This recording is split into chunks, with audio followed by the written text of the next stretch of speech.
हो रहे विश्व प्रसिद्ध श्रावणी मेले के आयोजन पर ग्रहण लगता दिख रहा है।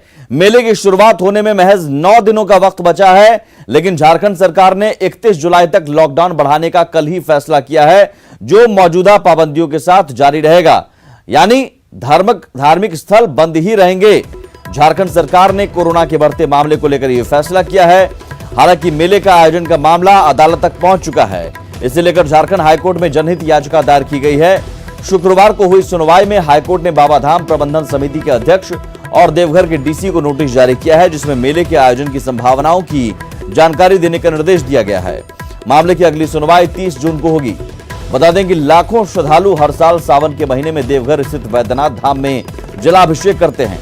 देश के 12 ज्योतिर्लिंगों में से एक है देवघर का वैद्यनाथ धाम मंदिर, और सावन के महीने में देश विदेश से श्रद्धालु भागलपुर के सुल्तानगंज स्थित उत्तरवाहिनी गंगा से कांवर में जल भरकर 105 किलोमीटर की दूरी पैदल तय कर देवघर पहुंचते हैं और भोले शंकर के पवित्र शिवलिंग पर जल अर्पित करते हैं।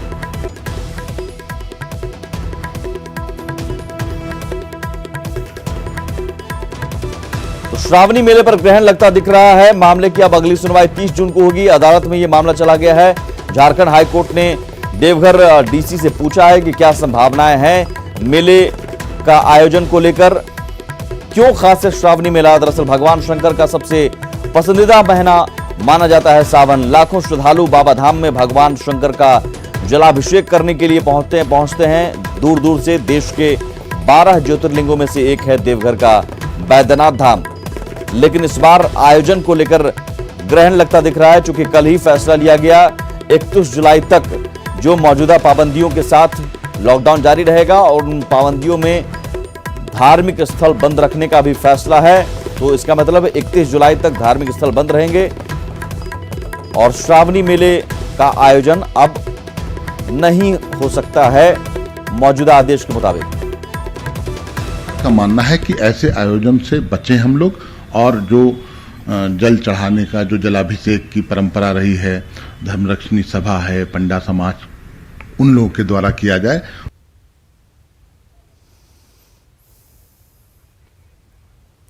वहीं झारखंड सरकार के फैसले पर बाबाधाम के मंदिर प्रबंधन की ओर से तो साफ प्रतिक्रिया नहीं आई है, लेकिन तीर्थ पुरोहितों ने मिलीजुली बात न्यूज 18 के कैमरे पर रखी है। ज्यादातर लोगों ने सरकार के फैसले को कोरोना काल के हित से जुड़ा बताया, तो वहीं मंदिर पर आश्रित स्थानीय दुकानदारों ने सरकार से आर्थिक मदद की गुहार लगाई है।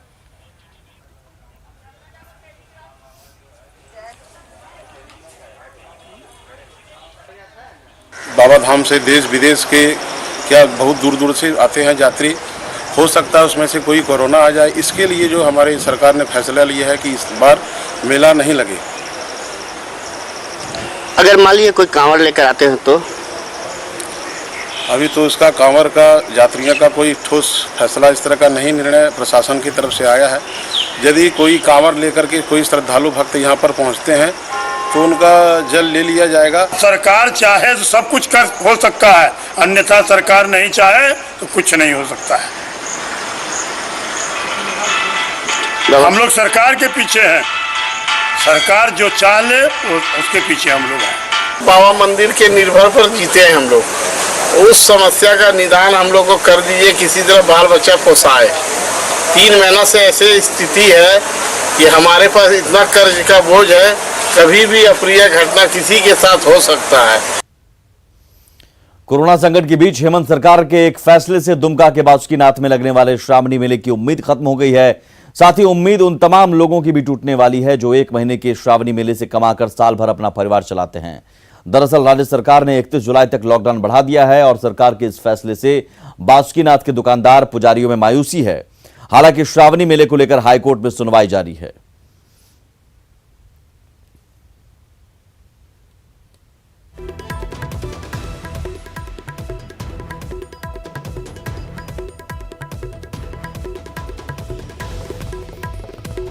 जो है पंडा समाज वगैरह दुकानदार सबका भूखमरी का कगार पर है। बहुत परेशानी है, हम लोग बाल बच्चा जितना सब भूखा मर जाएंगे।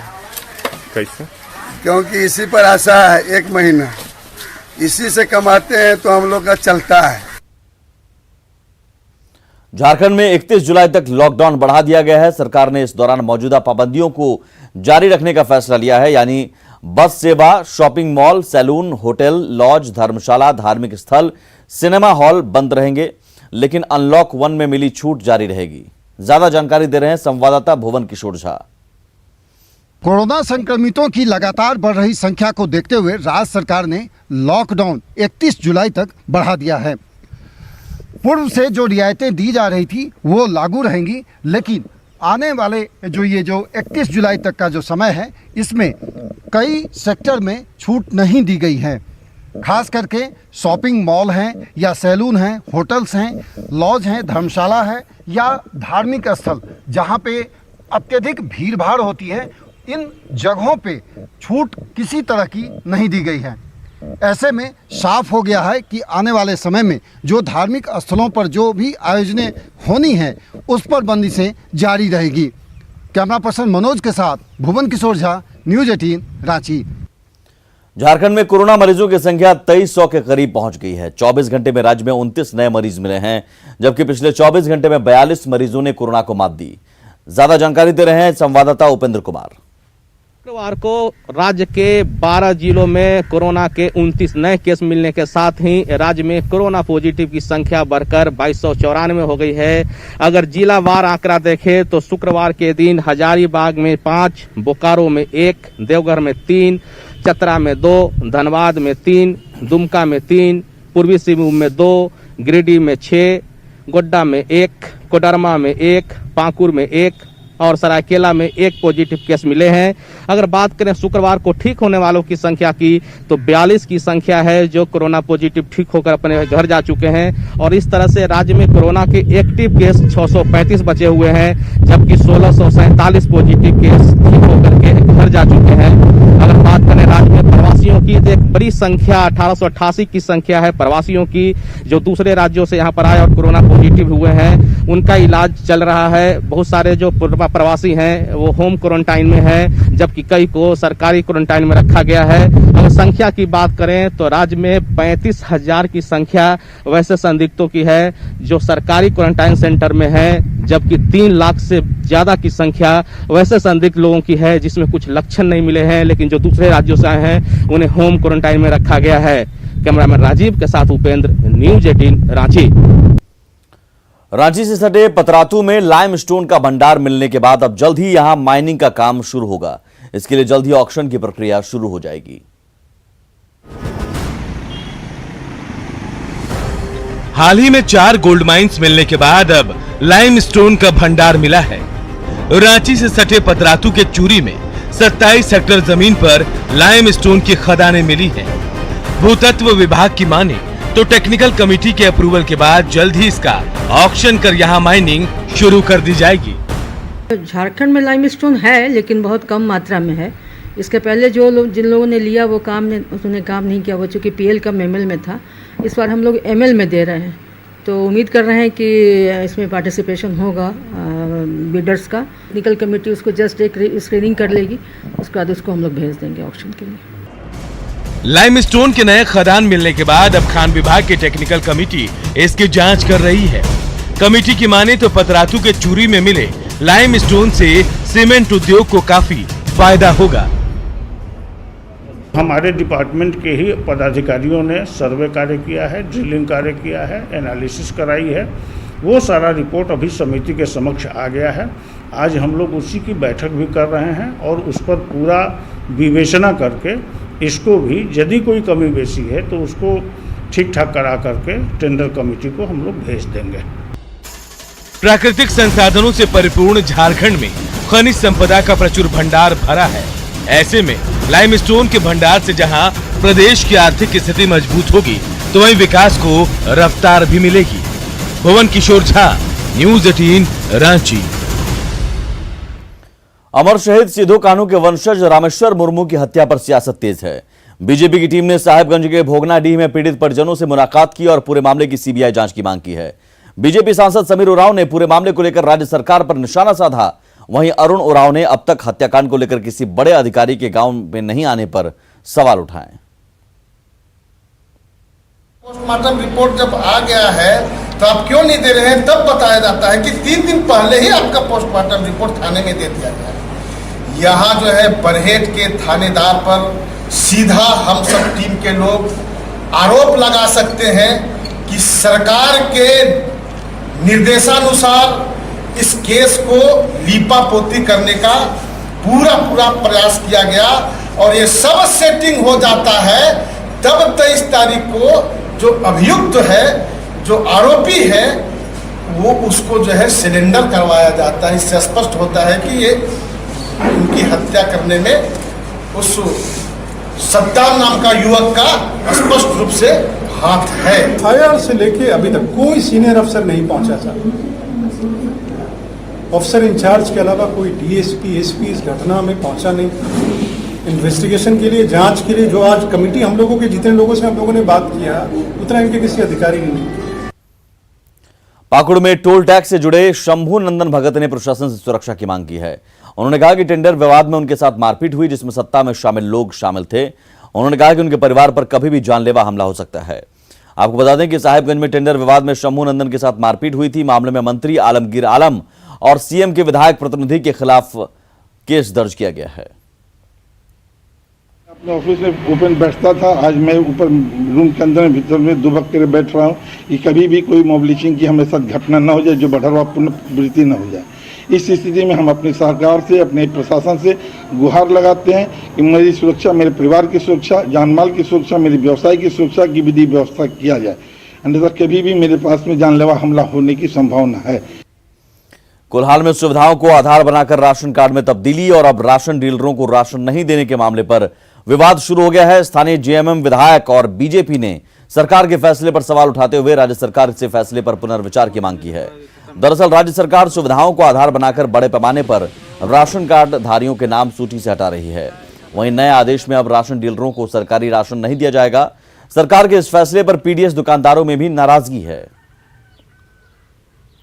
जरूरत है राशन कार्ड का, उसको जो है ना मिलना चाहिए, क्योंकि बच्चे का एडमिशन में, कहीं बैंक में पासबुक खोलने में, हर चीज़ में जो है ना राशन कार्ड मांगा जाता है। तो ऐसी स्थिति में जो कार्ड से वंचित होगा, बोलिए उसके लिए तो भारी समस्या है कि नहीं। इस तरह का कानून से यहाँ के गरीब जनता को, विशेषकर यहाँ ये जो हम लोग जिला एक आदिवासी बहुल एक ट्राइबल जिला है, और यहाँ अगर इस तरह का काला कानून लागू किया जाएगा, जो लागू हो चुका है और जिसमें काफ़ी लोगों का नाम कट रहा है, तो यहाँ के गरीब जनता लोग क्या खाएगा। देखिए, राशन कार्ड बंद होने से डीलर का आर्थिक स्थिति कमज़ोर हो जाएगा।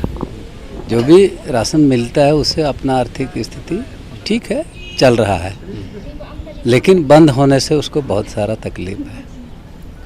कोरोना काल में साइबर अपराधी ज्यादा एक्टिव हो गए हैं। इसे लेकर गृह मंत्रालय ने अलर्ट जारी कर झारखंड पुलिस को सतर्क रहने का निर्देश दिया है, जिसके बाद पुलिस महकमा विशेष रणनीति बनाने में जुटा है।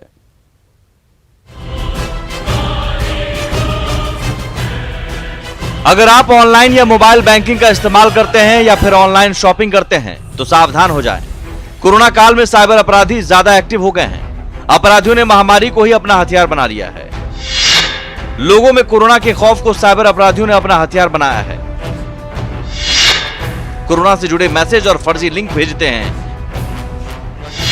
जिसे क्लिक करने पर सभी व्यक्तिगत जानकारी साइबर अपराधियों को मिल जाती है, जिसके बाद साइबर अपराधी लोगों के खाते से पैसे उड़ा रहे हैं। OTP फ्रॉड जो है, जो पहले से होता है वो अभी भी हो रहा है। एक जो एनीडेस्क ऐप वाला जो फ्रॉड है, जिसमें कि एक कोई लिंक भेजी जाती है और लिंक के थ्रू क्लिक करने पे आपका पासवर्ड और वो सब उनके पास रहता है, वो भी वो है।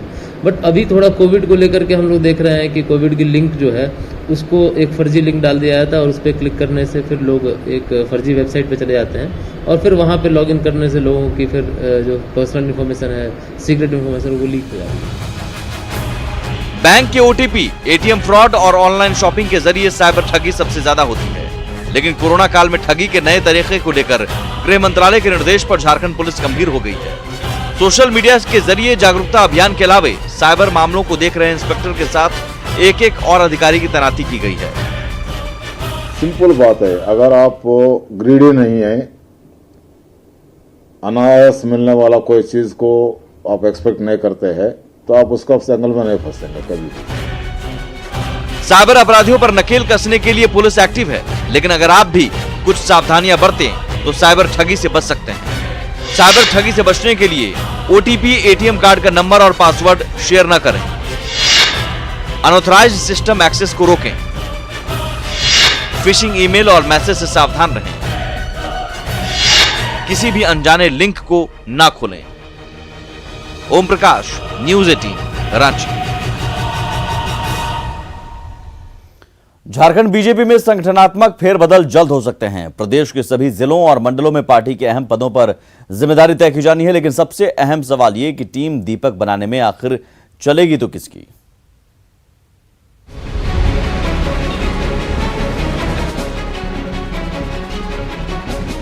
झारखंड बीजेपी टीम लक्ष्मण गिलुआ से अब टीम दीपक बनने की दिशा में तेजी से आगे बढ़ रही है। पार्टी प्रदेश अध्यक्ष दीपक प्रकाश के नेतृत्व में काम करने वाली नई टीम की शक्ल कैसी होगी, इसी पहेली को पार्टी के तमाम नेता और कार्यकर्ता अपनी पहुंच, पैरवी और जुगाड़ से सुलझाने में जुटे हैं। रांची के प्रदेश दफ्तर से लेकर तमाम जिलों, मंडलों और अंतिम इकाई तक नई टीम का गठन होना है। ऐसे में जिम्मेदारी से पहले दावेदार का इतिहास, भूगोल और प्रोफाइल भी खंगाला जा रहा है।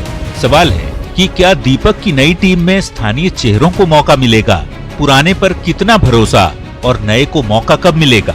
अर्जुन मुंडा, रघुवर दास और बाबूलाल मरांडी में आखिर किसका खेमा मजबूत है। मंडल अध्यक्ष पद के दावेदारों के चयन का आधार क्या है।